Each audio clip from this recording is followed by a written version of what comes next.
La poursuite de l'œuvre miraculeuse de Dieu par le Saint-Esprit sur le chemin de l'héritage, c'est le thème central à la nouvelle cité de David, Parole Jésus-Christ, ma forteresse, que dirige le révérend pasteur Zacharie Kabengele Mayamba Chambouyi, notre invité de ce jour. Et dans ce grand thème et pour ce premier trimestre de l'année 2025, les sous-thèmes ont été également utilisés ou encore ont été analysés ou encore prêchés au sein de l'église située sur l'avenue Chef Katanga au numéro 3, notamment la destinée, mais aussi la loi de la sémence.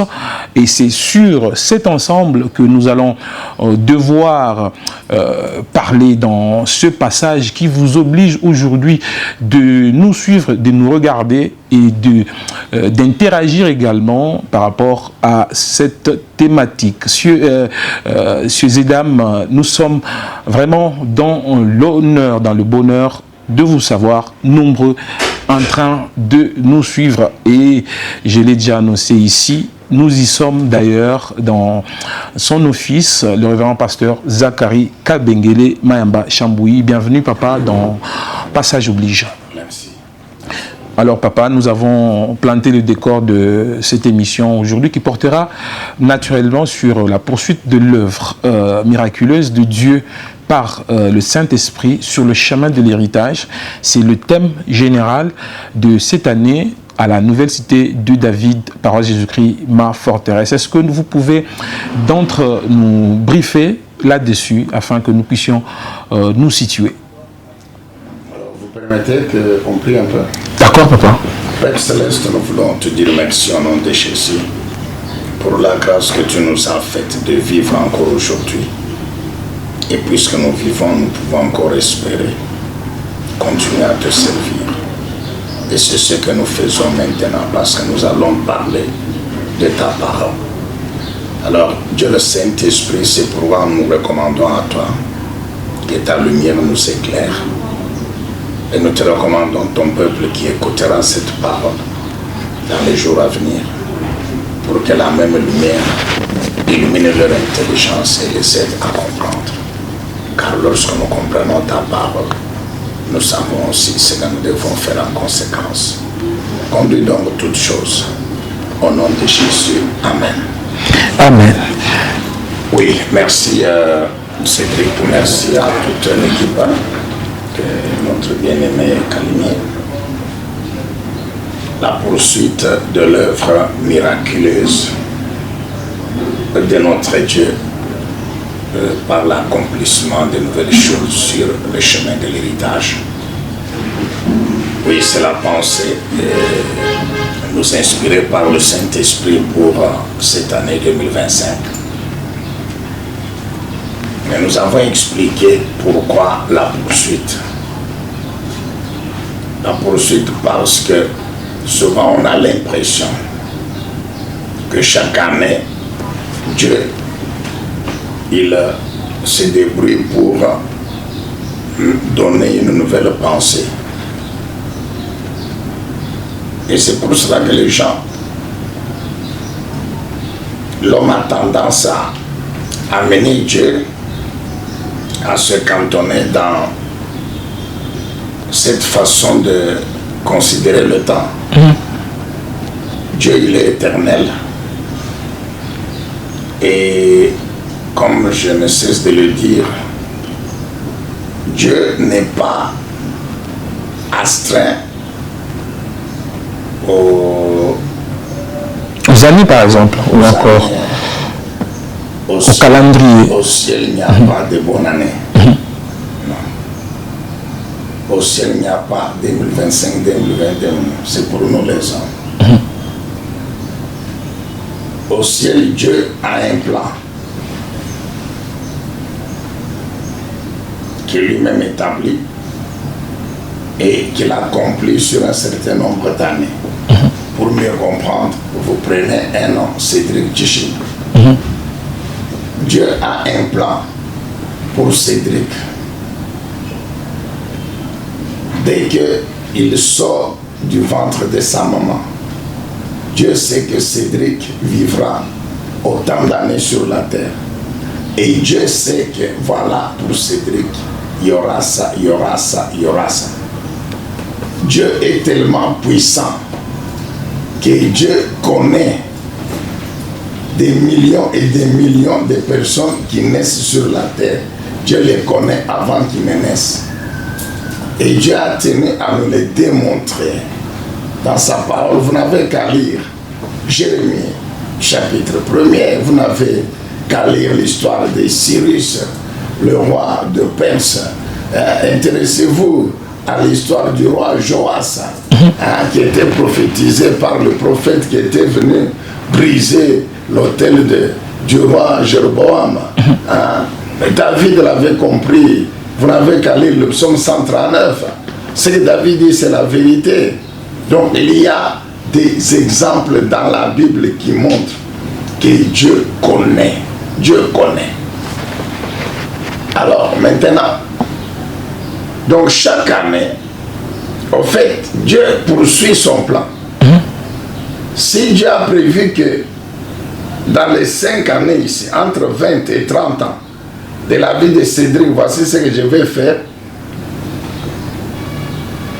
Même si nous fêtons, Cédric fête la bonne année. Même si on prophétise sur lui tout ça, très bien. Mais Dieu, lui, sait ce qu'il va faire dans les 10 ans.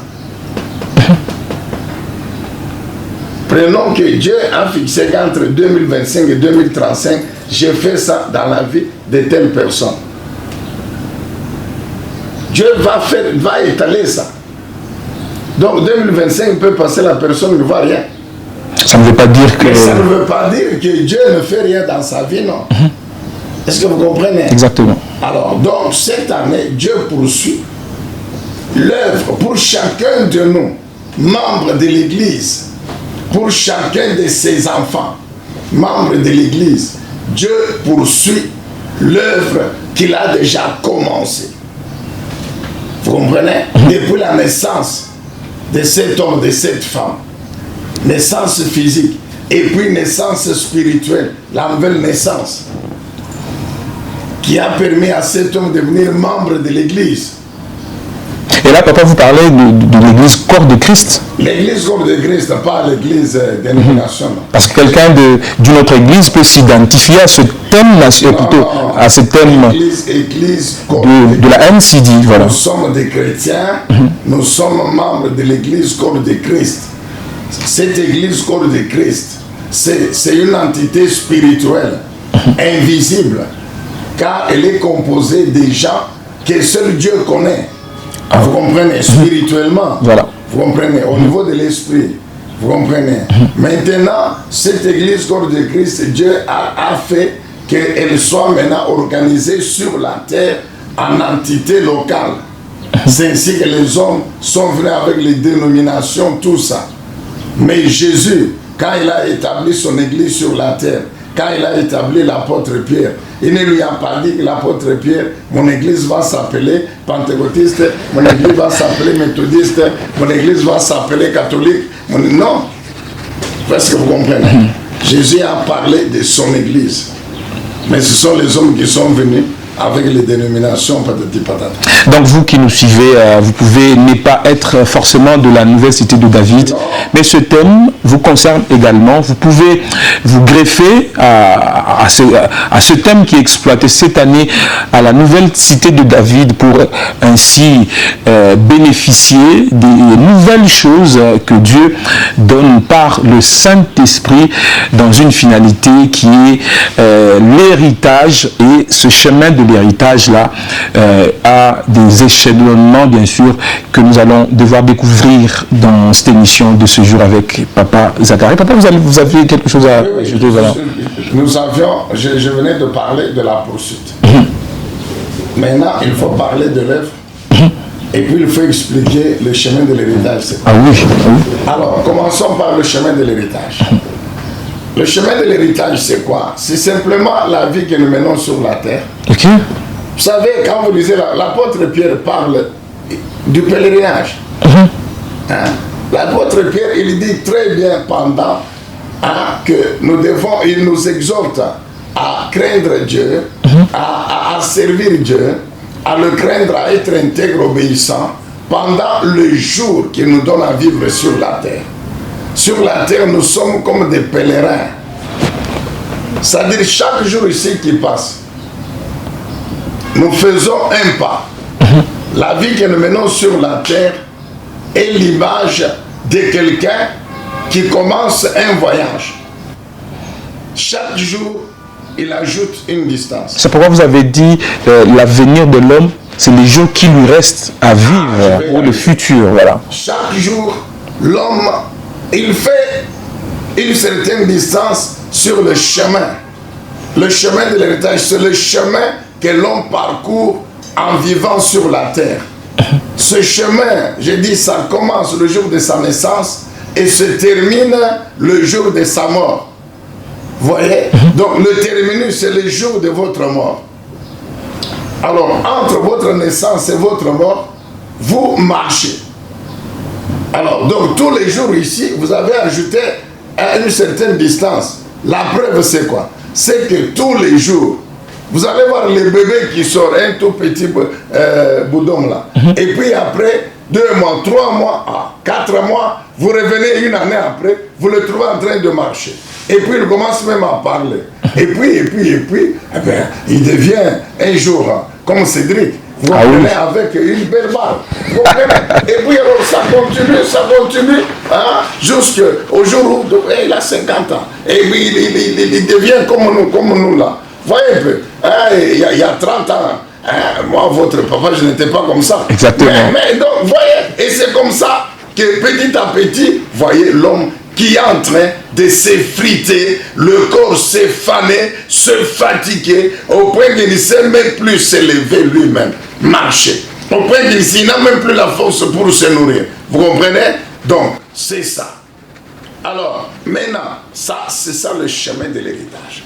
Pourquoi l'héritage? Parce que Dieu, en créant tout homme, il a établi un plan de vie pour cet homme. Tout ce que l'homme possède sur la terre fait partie de l'héritage que Dieu lui a destiné. Tout ce que l'homme possède, tout ce que l'homme devient sur la terre, ça fait partie de l'héritage. Donc, Dieu a un plan pour chaque homme. Dieu a un plan pour chaque femme. Ce plan, c'est le plan de la vie de Dieu pour un homme. C'est ce que nous appelons aussi la destinée. Alors, dans ce plan, il y a des choses que Dieu a destinées à l'homme et à la femme. Ces choses-là font partie de l'héritage. Vous comprenez? La vie elle-même, humaine sur la terre, c'est l'héritage. Et même la mort. Écoute, la vie elle-même sur la terre, c'est un héritage que Dieu nous donne. Vous comprenez? La mort, c'est vrai. La mort, je ne sais pas, là, tu vas un peu plus loin, c'est dangereux. Bon, je sais que tu es dans la pensée de l'apôtre Paul qui dit que la mort met voilà. Ok, très bien. Mais, bon, écoute, l'apôtre Paul a dit ça parce qu'il était chrétien, il était sûr qu'après la mort, il va vivre éternellement, voilà. Non, il ne faut pas qu'on aille là, sinon les gens ne vont plus nous écouter. Nous parlons de l'héritage quand on est vivant. Amen, peuple de Dieu. Amen. Alors, donc, l'héritage quand on est vivant. Donc, il y a ce que je deviens sur la terre et ce que je possède sur la terre fait partie de l'héritage que Dieu m'a destiné. C'est pourquoi nous disons que la vie sur la terre ne relève pas du hasard. Surtout pour nous les enfants de Dieu qui avons reçu l'illumination, c'est-à-dire la lumière, l'inspiration, la révélation que la parole de Dieu nous donne. Nous les enfants de Dieu, nous devons croire et nous convaincre que ma vie ne relève pas du hasard. Exactement. Pourquoi Dieu lui-même dit, n'oublions jamais, Jérémie 29, verset 11. Dieu dit à Israël, en captivité à Babylone, que mes projets pour toi, mon peuple, sont des projets de paix et non de malheur. Des malheurs, des projets de paix, des bonheurs, des bénédictions, et non des malheurs, pour t'assurer un avenir. Tu comprends? Pour t'assurer un avenir. Et comme moi-même, je t'assure l'avenir, donc tu peux... Tu as de l'espérance, c'est voilà. ainsi que je reviens à ce que tu disais tout à l'heure, l'avenir. L'avenir, c'est quoi? Parce que, oublions le passé. Oublions le passé. Parce que parler à quelqu'un de la destinée, sur la souffrance qu'il a connue il y a 20 ans, 30 ans. Parlons de l'avenir, qui intéresse chacun de nous. L'avenir pour papa, notre ami Kalimi ici, papa Kalimi qui est devant. C'est le nombre d'années qui lui reste à vivre entre aujourd'hui et le jour de sa mort. C'est ça l'avenir. C'est ça son futur. C'est ça mon avenir. Et qui m'intéresse. C'est entre aujourd'hui et le jour de ma mort.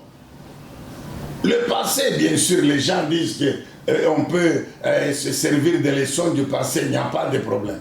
Mais le passé, il est passé. Ce qui m'intéresse, c'est ce que je deviendrai demain. C'est ce que ce à quoi je dois encore m'attendre demain, après-demain. Vous comprenez? Donc nous parlons, nous voulons que le peuple de Dieu comprenne qu'il doit oublier le passé, d'autant plus que vous vous rappelez Ésaïe 43, 18-19. Ésaïe 43, verset 18-19. Dieu dit quoi? Ne pensez plus aux événements passés. Toujours à Israël. Vous avez connu des temps difficiles, des mois difficiles hier après, avant-hier, les années passées. Oubliez ça. Je fais parce que je veux faire une chose nouvelle. Et ça me rappelle le thème de l'année 2015 ou 2016 oui. À l'église. Oui, voilà. C'est ça. Alors, tu vois, mais ce thème là-bas, est-ce que Dieu a cessé de faire des choses nouvelles seulement en 2016? Non. C'est pourquoi je vous ai dit que Dieu n'est pas lié à changer les thèmes chaque année, non. Parce que les choses nouvelles, chaque année, nous en avons besoin. Parce que chaque année qui vient fait partie de mon avenir. Exactement. Et par la foi, je dois m'attendre à ce que mon Dieu continue à faire de nouvelles choses. Parce que Dieu n'a pas cessé d'agir. Vous comprenez? Donc, c'est ça en fait le chemin de l'héritage. C'est la vie que nous menons sur cette terre.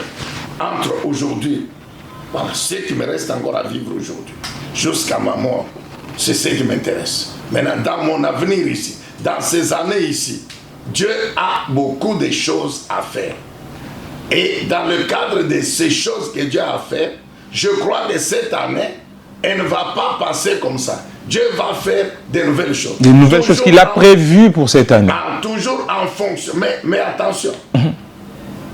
Ça, c'est ce que nous croyons. Vous comprenez?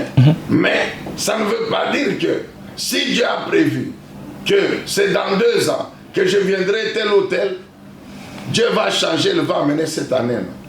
C'est pourquoi il faut comprendre, il faut prendre cette année 2025, l'intégrer dans l'avenir. J'intègre 2025 dans l'avenir. Ça peut être 2030, ça peut être 2028. Oui, mon cher. Parce que, vous savez, donc Dieu, il maîtrise tous les contours de la question. Tu vas dire, mais Dieu a attendu 2030 au lieu de 2025. Oui, en 2030, Dieu te donne ce que tu lui demandais en 2025, mais Dieu te dit, ne t'en fais pas. Parce que toi, tu considères que je t'ai donné en retard. Mais moi, je suis le Dieu qui remplace les années. Ah oui. C'est pourquoi Dieu a dit à Joël 2, 28, parle, déclare que je vous remplacerai les années dévorées par la sauterelle. Vous comprenez? Donc en 2030, même si je suis devenu vieux, mais Dieu sait qu'il va me faire remplacer les années. Dieu a remplacé les années Abraham. Abraham, c'est à 100 ans que Dieu lui a donné Isaac. Mais lui qui croyait mourir à 100 ans, Abraham n'est pas mort à 100 ans. Ah oui. À 175 ans. Est-ce que tu comprends ce que Dieu fait? Et après la mort de Sarah, Abraham a plus de 130 ans. Et même l'histoire de... Il va épouser la femme du nom de Ketur. Est-ce que tu comprends? Et il va avoir encore avec Ketur 6 enfants. C'est Abraham, plus de 130 ans. Donc, quand Dieu dit que je vous remplacerai les années, c'est-à-dire quoi? Ce que vous n'avez pas eu pendant telle ou telle période, moi je peux vous le donner même 10 ans, 20 ans après. Et vous vivez normalement comme si de rien n'était. Pour dire qu'avec Dieu, il n'y a pas de retard. Donc voilà un peu schématiser globalement la pensée de cette année. Voilà, donc vous avez compris, très cher, tout ce que l'héritage de Dieu, ce n'est pas simplement le terminus, mais c'est quelque chose qui est séquencé au cours de l'année. Alors voilà, au cours des années d'ailleurs, vous pouvez obtenir... Voilà, vous pouvez obtenir le travail en 2015, obtenir l'élévation en 2019, obtenir le mariage en 2030, et puis et tout ça fait partie de l'héritage de Dieu qu'il repartit sur un chemin que vous devez normalement suivre. Mais papa, vous avez dit une phrase qui nous a beaucoup touché la fois dernière. Vous avez dit « La parole est la puissante lumière sur le chemin de l'héritage ». Ah, très bien. Là, c'est le rôle, maintenant, écoutez, pour permettre à l'homme de bien marcher sur ce chemin que Dieu a tracé devant lui. C'est-à-dire pour permettre à l'homme d'entrer en possession effective de cet héritage. Est-ce que tu comprends bien? Alors Dieu n'a pas laissé l'homme se débrouiller. Non. Dieu a tracé, Dieu trace en fait ce chemin. Pour que vous compreniez très bien. Dieu délivre Israël de l'Égypte. Comme tu connais l'histoire, après 4 siècles, tout ça. Dieu envoie Moïse. Dieu dit ceci à Moïse. Au chapitre, Exode chapitre 3. Descends maintenant en Égypte. Tu vas délivrer mon peuple. Et tu vas l'amener à Canaan.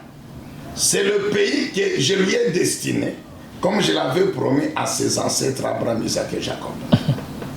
Tu prends mon peuple, tu l'amènes à Canaan, qui est le pays que je lui ai destiné comme héritage. Mais entre l'Égypte et Canaan, il y a un chemin à parcourir. un grand désert. C'est un grand désert. Il y a la mer. Très bien, écoute. Il y a un chemin à parcourir. Et Israël doit marcher sur ce chemin. Maintenant, qu'est-ce que Dieu fait? Quand Israël sort de l'Égypte, Dieu amène Israël au mont Sinaï. Israël, ils étaient sûrs qu'une semaine après, 3 jours, 4 jours après, ils sont à Canaan. Non. Dieu amène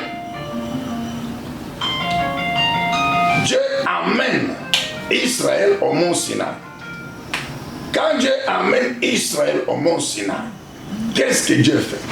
Quand Dieu amène Israël au mont Sinaï, Dieu conclut maintenant, Dieu vient maintenant avec une alliance. Il appelle Moïse, le même Moïse là. Il dit monte sur la montagne. Maintenant, voici le cadre des relations entre moi et vous, mon peuple. Israël croyait qu'il disait non, je vous ai fait sortir très bien, mais nous devons nous entendre sur le type de relation qui doit exister entre moi et vous. Et Dieu amène maintenant l'alliance. Dans l'alliance, il y a 2 parties importantes. Il y a les lois, les commandements, les ordonnances, mais il y a aussi les promesses, dont celle de posséder Canaan. Tu comprends? Au fait, qu'est-ce que Dieu fait? En dehors, en plus du chemin physique, le chemin physique qui conduit à Canaan, Dieu vient avec un chemin spirituel. Et le chemin spirituel est tracé par la loi, l'alliance. Est-ce que tu comprends? En d'autres termes, c'est celui qui marche, qui accepte de marcher sur le chemin spirituel. Tracé par Dieu, qui va le chemin spirituel tracé par les lois de Dieu, par l'alliance. C'est celui-là qui est sûr, en marchant physiquement, d'arriver, tu comprends? C'est celui-là qui est sûr, en marchant physiquement, d'arriver à Canaan. Est-ce que tu comprends? Je réponds. celui qui marche sur le chemin spirituel tracé par les lois, c'est celui-là qui est assuré physiquement d'arriver. C'est celui-là qui est assuré d'arriver à Canaan. Physiquement. Et tu le sais, que ceux qui ont refusé de marcher sur ce chemin-là, c'est-à-dire ceux qui ont refusé d'obéir aux lois de Dieu, aux commandements de Dieu, aux préceptes de Dieu, sont restés dans le désert. Ah oui.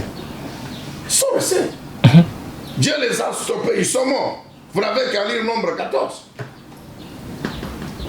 Il n'y a que ceux qui ont accepté d'obéir aux lois, de pratiquer les commandements, c'est-à-dire de marcher sur le chemin spirituel, qui physiquement y arrive.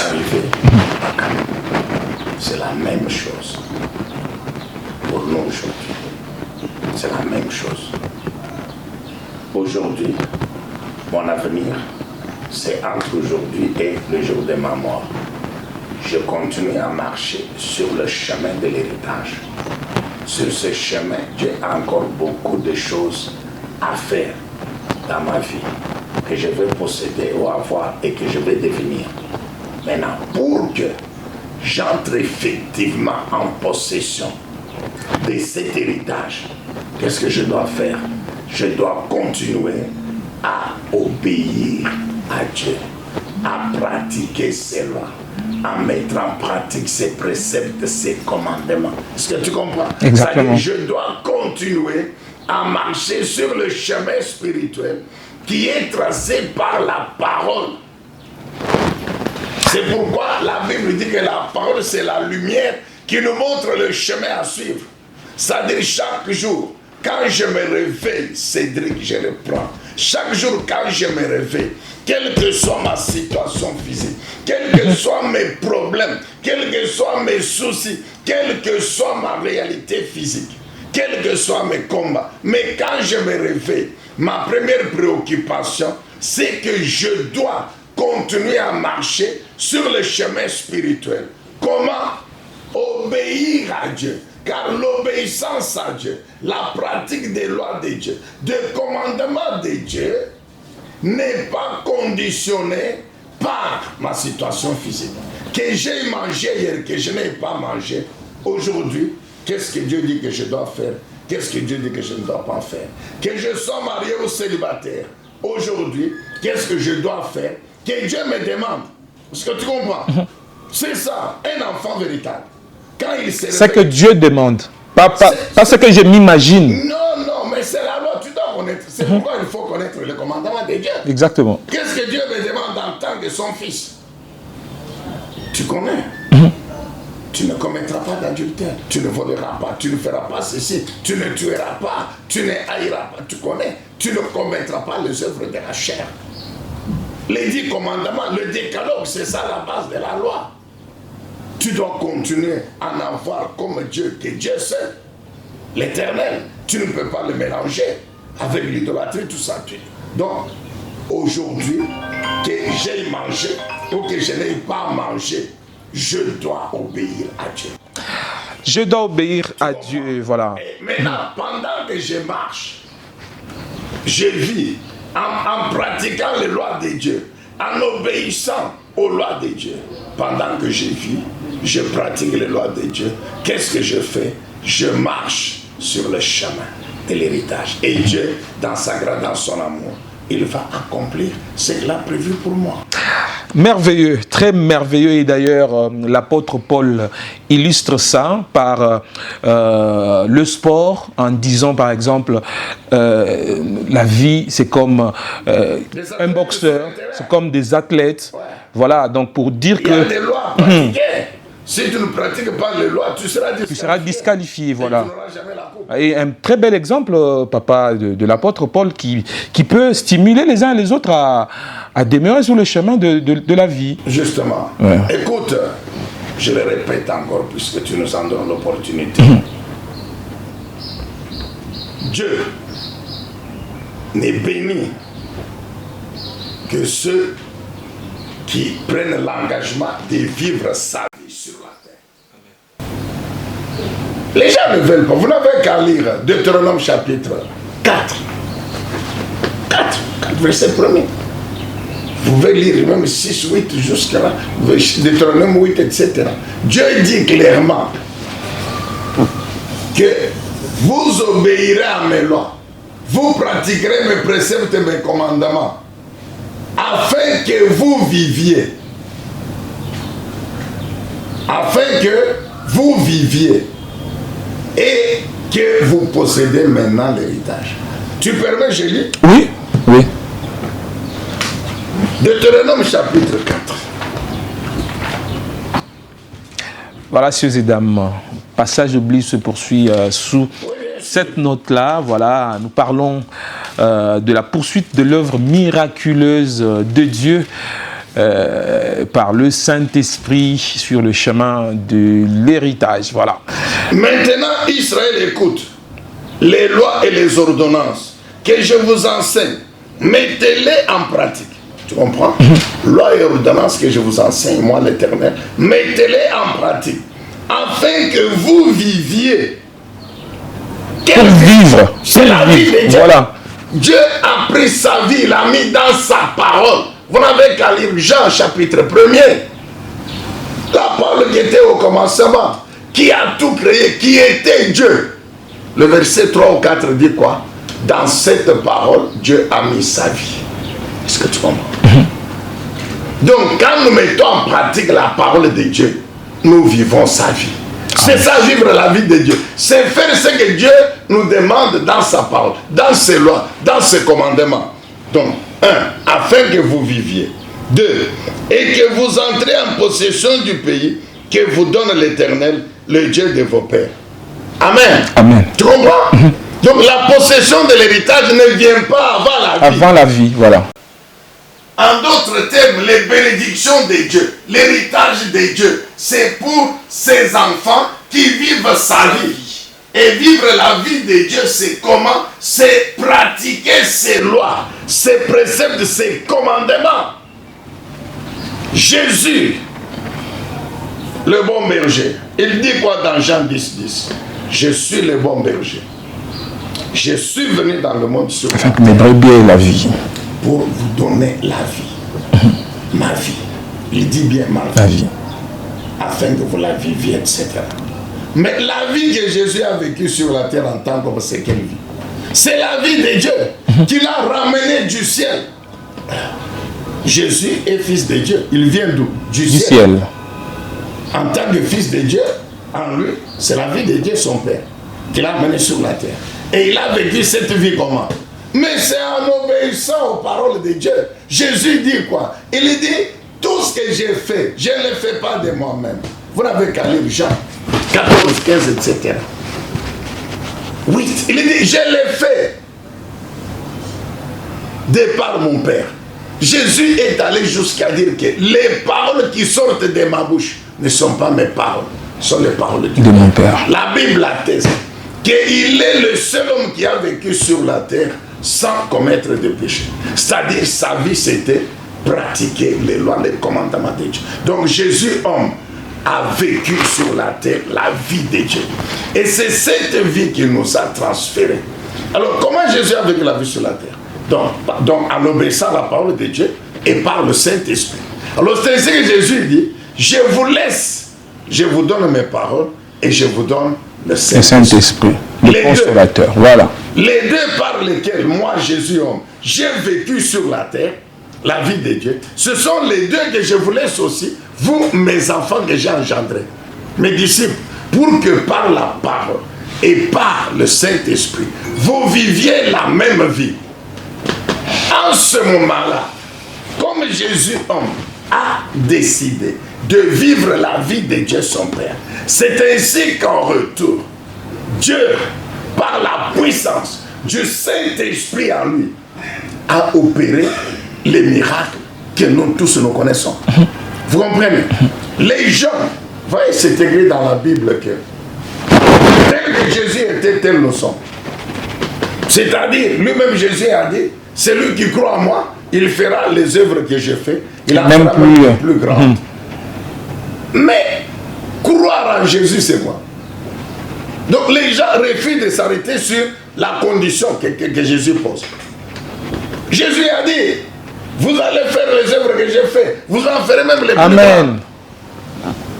Mais Jésus a posé une condition. Quelle condition? Si Vous croyez vivez. en moi. Et croire en Jésus, C'est vivre sa vie. c'est vivre, obéir à ses paroles. Alors les gens vivent dans le péché. Mais ils veulent Mais faire ils des veulent plus faire grandes les œuvres que choses. Jésus a fait. C'est inadéquat. Est-ce que vous comprenez? Donc, pendant que nous vivons sur la terre, notre préoccupation, ça relève de notre responsabilité. C'est tous les jours marcher sur le chemin de l'obéissance. Pratiquer le droit de Dieu. C'est ça la vie de sanctification. C'est ça la vie d'intégrité. C'est ça la vie de crainte de Dieu. Voilà. À ce moment-là, nous vivons sa vie. Et c'est pourquoi nous avons toujours dit que les bénédictions de Dieu sont pour ses enfants qui vivent sa vie. Un point et un. Les bénédictions de Dieu sont pour ses enfants qui vivent sa vie. David l'a illustré avec un très bel exemple en disant « Ta parole est une lumière à mes pieds, sur mon sentier. » Voilà, donc on comprend que ce sentier, ce chemin de l'héritage et la parole de Dieu, c'est cette lumière puissante qui non seulement l'a aidé à arriver jusqu'à l'héritage, mais à y arriver tout en craignant Dieu, tout en satisfaisant aux attentes du Seigneur. Alors papa, la destinée a fait également partie des sous-thèmes exploités durant ce premier trimestre. Deux fois, on a du mal à faire l'introspection, voilà, de certaines thématiques, par exemple, exploitées à l'Église. Voici le moment peut-être d'y revenir d'une manière non seulement sommaire, mais aussi voilà, plus précise pour que le peuple de Dieu en sache quelque chose. Alors, pour ceux qui peuvent noter, nous allons nous baser sur les textes suivants. Il y en a beaucoup pour parler de la destinée. Puisque quand on parle de la destinée, on voit la prédestination, l'élection, etc. Surtout partant de Romains 8. Voilà. Donc il y a Romains chapitre 8, effectivement, de 28 jusqu'à 30. Il y a Éphésiens chapitre 1er, du 3e verset jusqu'à 11, même 12, 13. Ce sont ces textes qui parlent de la destinée, de la prédestination, etc. Nous avons dit que la vie de l'homme sur la terre ne relève pas du hasard. Lorsque l'homme comprend ce qu'il doit faire, c'est-à-dire comprend qu'il doit croire en Dieu, comprend qu'il n'est pas venu ici sur la terre au hasard. Il est venu sur la terre parce qu'il y a un Dieu qui existe, qui a décidé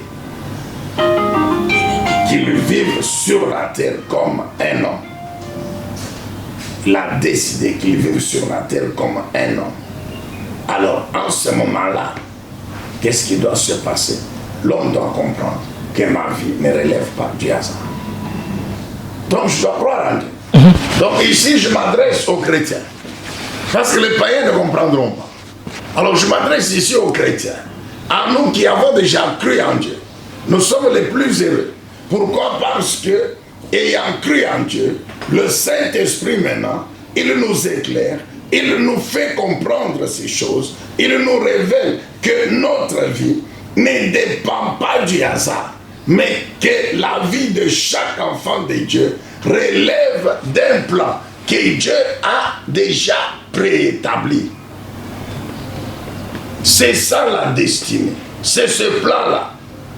Et nous avons parlé de Jérémie 29, 11. Dieu dit très bien que ce plan-là ne contient que la bénédiction. Le bonheur, la paix, c'est ça, ce que Dieu dit. Est-ce que tu comprends? Très bien. Maintenant, ce plan-là, c'est ça la destinée. Maintenant, qu'est-ce que Dieu fait? Dieu, il a sa part. Et l'homme a sa part. Dans l'accomplissement du plan de Dieu pour ma vie, Dieu a sa part. Moi, j'ai ma part. Quand l'homme fait sa part, le plan de Dieu s'accomplit. Parce que Dieu n'attend que ça. C'est comme Dieu dit quoi? Si tu obéis, voici ce que tu vas avoir. Toutes les bénédictions de Dieu, généralement. Vous n'avez qu'à lire Deutéronome 28. Dieu dit, si tu obéis, si tu pratiques mes lois, mes préceptes, mes commandements, voici ce que je vais faire. Il y a une grande liste, une longue liste là voici ce que je vais faire. de bénédictions qui dépendent de l'obéissance. Voilà. Donc il faut commencer par obéir, par mettre en pratique les lois de Dieu pour qu'après, est-ce que vous comprenez? Pour qu'après, prétendre à posséder la bénédiction de Dieu.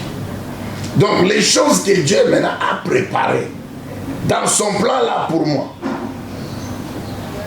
pour que je les vive effectivement, il faut que j'accomplisse ma part.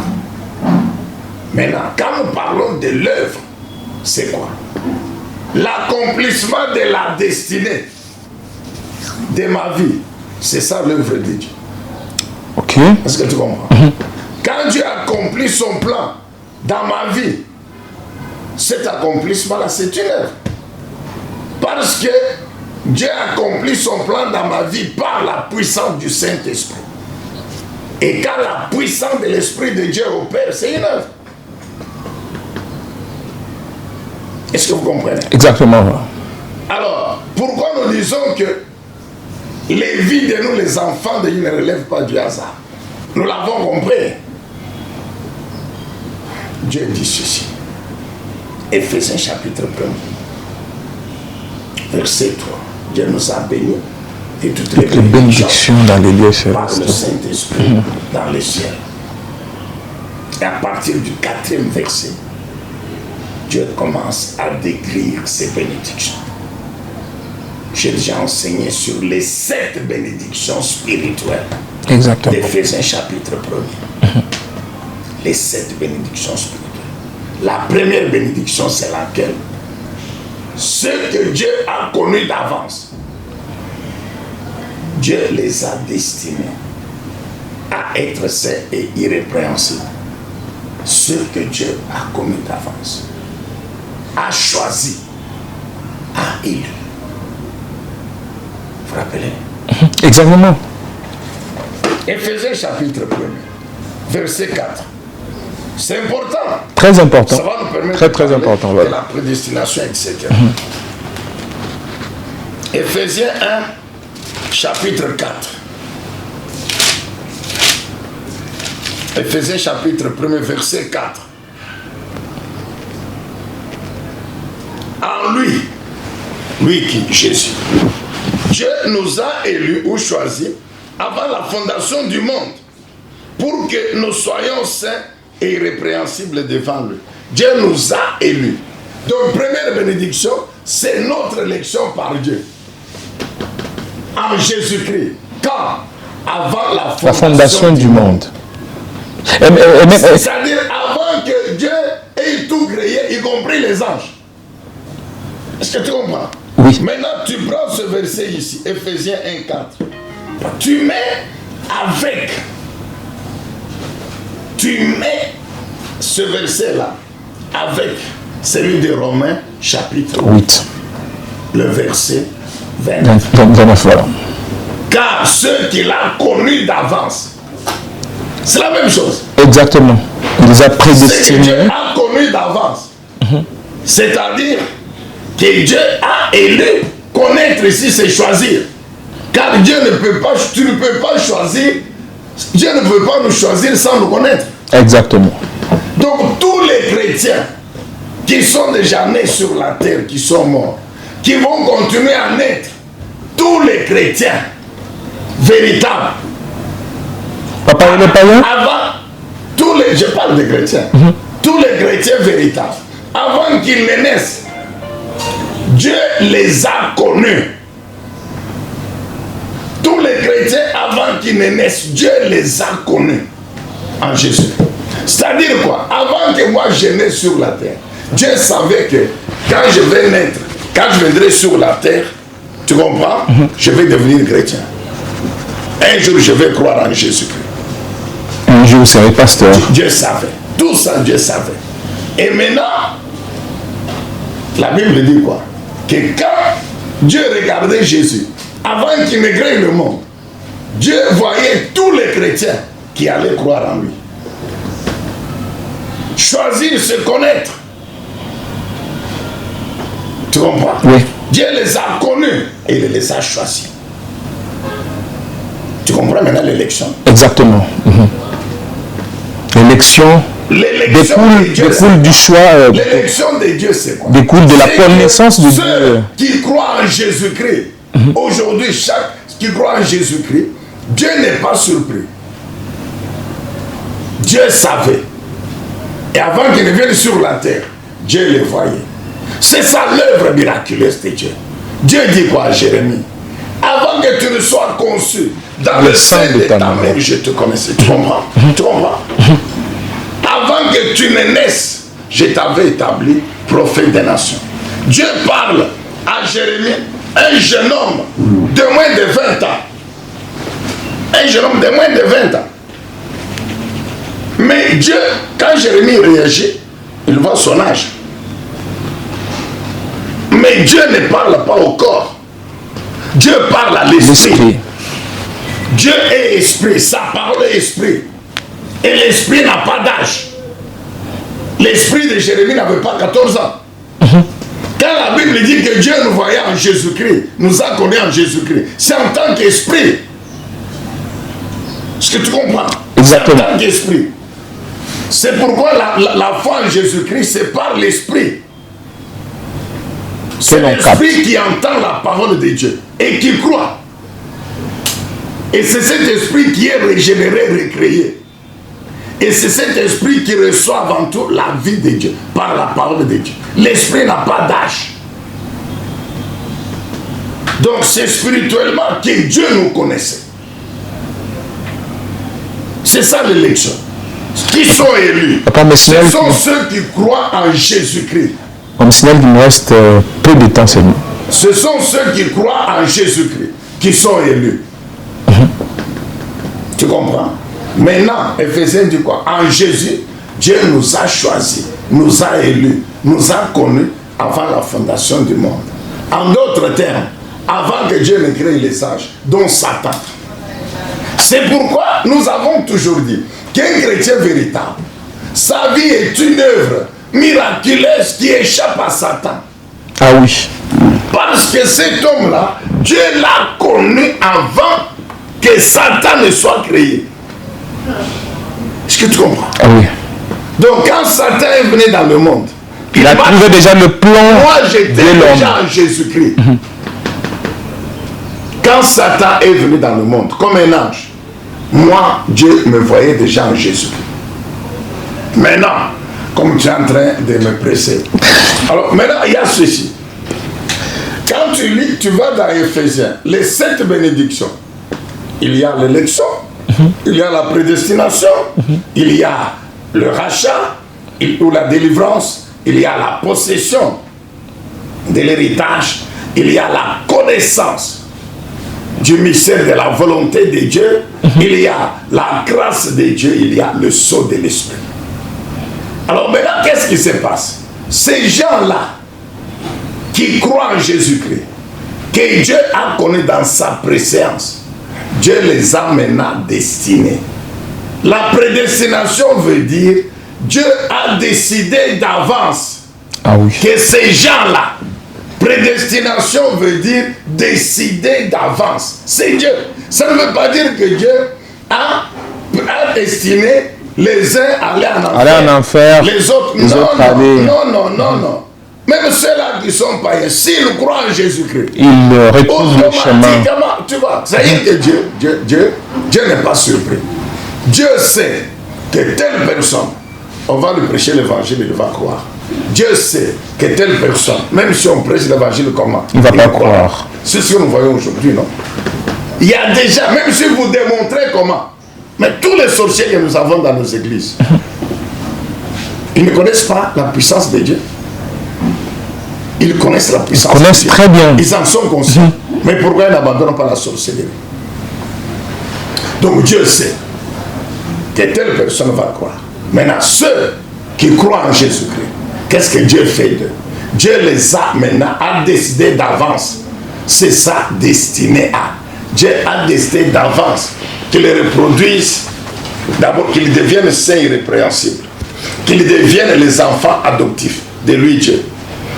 Dieu a décidé. Alors maintenant, qu'est-ce que Dieu fait? Là nous allons dans Romains 8, à partir de 28. Ceux qu'il a connus d'avance, Dieu les a prédestinés, ou Dieu a décidé qu'ils reproduisent l'image de qui? De Jésus-Christ. Ensuite, Dieu les a appelés. Tu comprends? Dieu les a appelés. Et puis, Dieu les a justifiés. Toi et moi, il y a un jour que nous avons cru. C'est ce jour-là que Dieu nous a appelés. Et nous n'avons pas refusé l'appel. Nous sommes venus. Mais tous les païens ici, on leur évangélise, ils refusent. Ils ne répondent pas à l'appel de Dieu. Mais toi et moi, nous avons répondu à l'appel. Et comme nous avons répondu à l'appel, Dieu nous a imputé sa justice. Et après, la justice, Dieu nous a fait participer à sa gloire. Ensuite, Dieu nous a destinés à vivre maintenant saint et irréprochable. Dieu nous a destinés à être délivrés de toute puissance de malédiction. Dieu nous a destinés à être rachetés par le sang de Christ, ainsi que les malédictions familiales, tout ça, sont sans effet dans la vie. Dieu nous a destinés à devenir, j'ai parlé des enfants d'adoption, Dieu a devenir son temple, le temple de son esprit. C'est ça le sceau. Éphésiens 4, Éphésiens 1, 4. 11, 12 dit quoi? Et vous, après avoir cru, après avoir entendu la parole de vérité, l'évangile qui vous sauve, Dieu vous a scellé de son esprit. Le sceau de l'esprit, c'est quoi?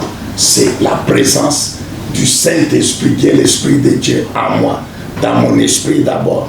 Et comme mon esprit est dans mon corps, même mon corps devient le temple de Dieu. C'est ainsi qu'on met les deux versets, 1 Corinthiens 3, 16 et 1 Corinthiens 6, 19. Tu vois, pour terminer sur l'élection et la prédestination, c'est comme un bateau qui est sur une mer. Le bateau a un point de départ et un point de destination. Le capitaine du bateau, c'est Jésus-Christ. Et la destination du bateau, c'est le ciel. Maintenant, pour accéder au bateau, il faut avoir le ticket d'embarquement.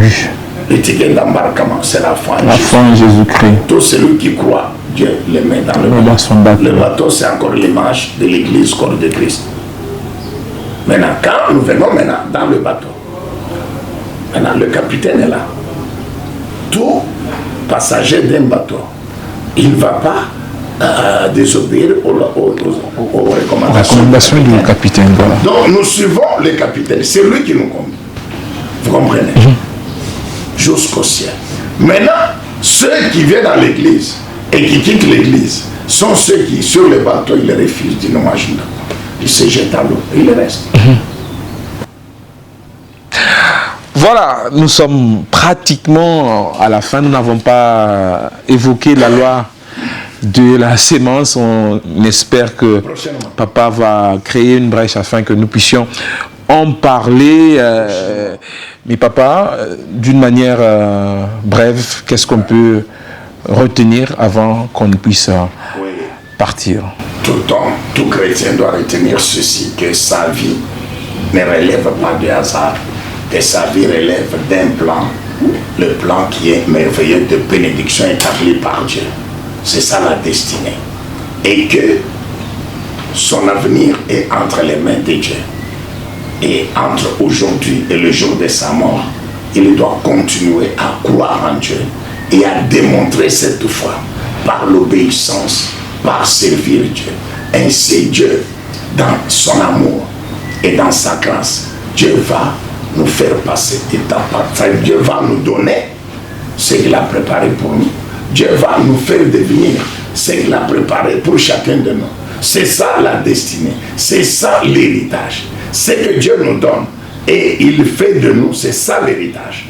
Donc c'est étape par étape. Tu comprends? Donc il faut croire que la vie que j'ai aujourd'hui, la situation que j'ai aujourd'hui, si elle n'est pas conforme à la volonté de Dieu, cette situation, Dieu va la changer. Amen. Parce que le plan de Dieu, c'est la bénédiction. Et quand tu vas dans l'alliance de notre Dieu, dans les promesses de Dieu, il n'y a pas une seule promesse de malheur. Car quand bien même la Bible dit le malheur arrive, Dieu finit par nous délivrer du malheur. Amen. Amen. Donc nous devons chaque jour faire notre part en tant qu'enfant, c'est-à-dire obéir à Dieu. Et pour terminer, chaque chrétien doit mettre ensemble les deux versets. 2 Corinthiens 5, 7, qui dit que nous marchons ou nous vivons par la foi, la parole de Dieu, et non pas par la vue. C'est-à-dire, je suis influencé quand je me réveille, non pas par la maladie, non pas par mon état civil, non pas par ma souffrance. Non, je suis influencé par ce que Dieu dit que je dois être. Dieu dit que je dois être en bonne santé.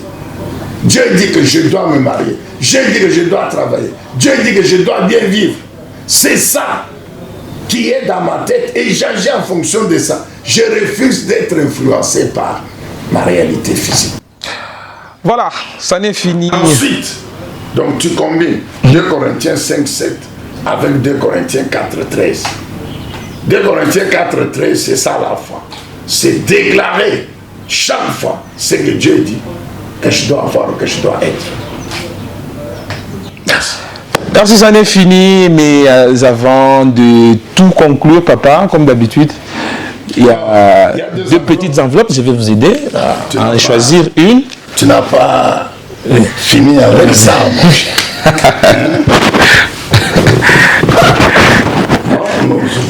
Alors, vous êtes tous témoins.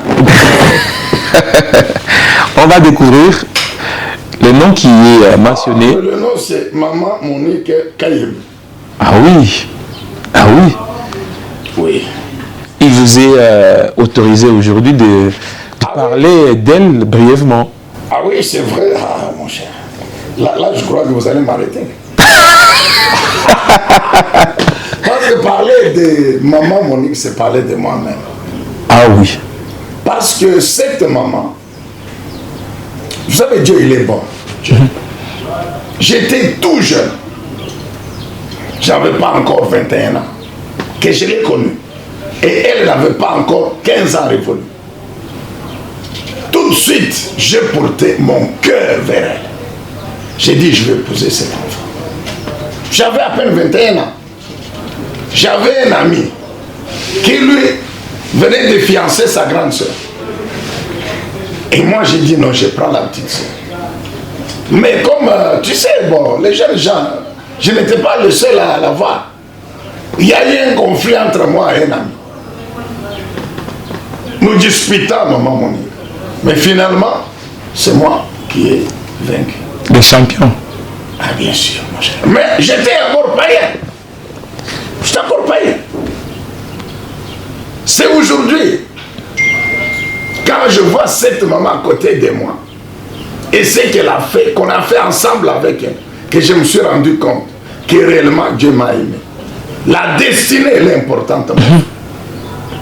Et elle et moi, nous avons vécu dans des familles. Bon, je ne sais, peut-être dans votre famille, vous n'y a pas de sorciers. Mais moi, je n'ai pas honte de dire que dans ma famille, la sorcellerie est là. Dans sa famille aussi. Mais Dieu n'a pas permis, malgré le fait que nous étions des païens, Dieu n'a pas permis que les sorciers nous bouffent. Est-ce que tu comprends, mon frère? Dieu n'a pas permis que les sorciers nous bouffent. Dieu nous a protégés. Moi ici, je serais mort sur des bateaux en train de faire la recherche la géologie, en brousse là-bas, seul, sous la pluie, tout ça. Mais je me rends compte que Dieu m'a protégé parce que Dieu savait qu'en 1989, il va m'appeler comme chrétien et va m'établir aujourd'hui à la tête de son église. Donc, elle est beaucoup pour moi. C'est maman Monique, c'est mon épouse. Nous ne cessons de prier pour que Dieu nous multiplie encore le nombre d'années sur la terre.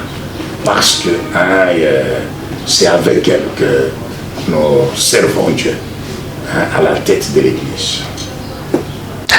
Ça définit, très chers téléspectateurs et téléspectatrices, mais aussi très chers auditeurs, merci à la grande équipe, plutôt ITC Productions avec en sa tête Daniel Kalimi Lokoko. Merci à ma réalisatrice en or, Lorraine Koussoum Konkole. Merci également à Rosie qui nous ont encadrés.